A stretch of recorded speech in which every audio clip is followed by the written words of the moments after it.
You know, something else we're not going to tolerate is crime.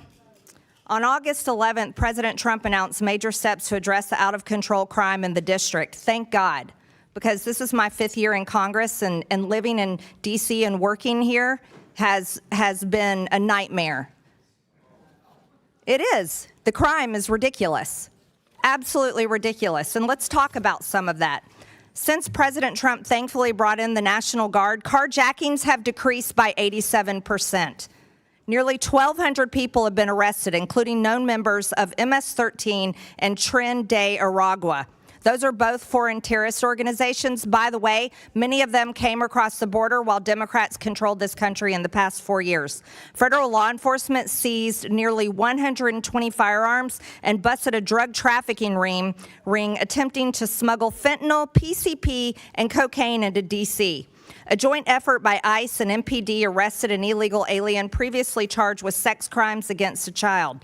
D.C. went 12 days without a single homicide. Can you imagine that that's something that the National Guard had to be here to do? It's unbelievable to anybody that is right-minded. U.S. Attorney Pirro reported that 88% of arrests made between the start of the federal deployment on August 11th and August 25th resulted in charges being filed.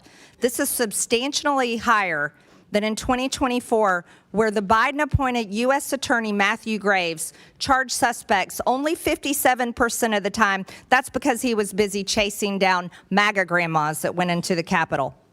So I've got a simple question for you. Mayor Bowser, do you prioritize criminals or the victims?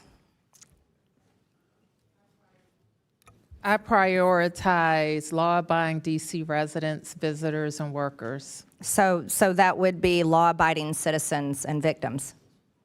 Do you support the police, Mayor Bowser? Yes. Mr. Mendelson, do you prioritize criminals or victims of criminals? I believe in swift and certain justice. And no, I asked you either one. Victims of criminals, of crime, or the criminals themselves. Which one do you prioritize? As I understand the question, victims. Victims. Do you support the police, Mr. Mendelson? Absolutely.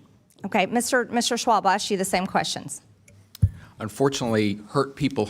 So sometimes victims are victims one day and so are you perpetrators prioritize the the criminals, is that what you're saying, over victims of crime? I prioritize making up my city as safe as it can possibly be. I'll take that as criminals. Do you support police, Mr. Schwab? Of course, we work very closely with MPD every day. Mr. Jackson, the same questions for you.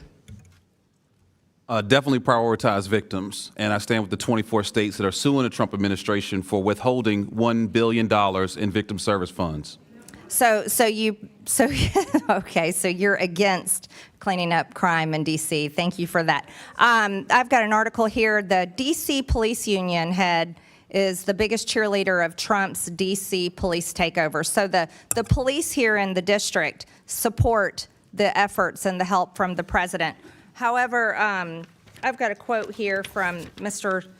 Mendelson. You call the union celebrating Trump's takeover just despicable. You literally attack the police in your statements. You're calling That's not correct. The union supporting the president and the National Guard here, helping them every day on the streets. You're quoted as saying that's just despicable.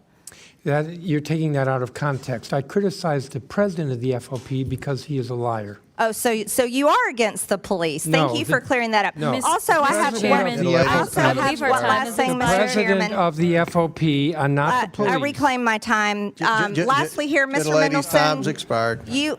The lady's time's expired.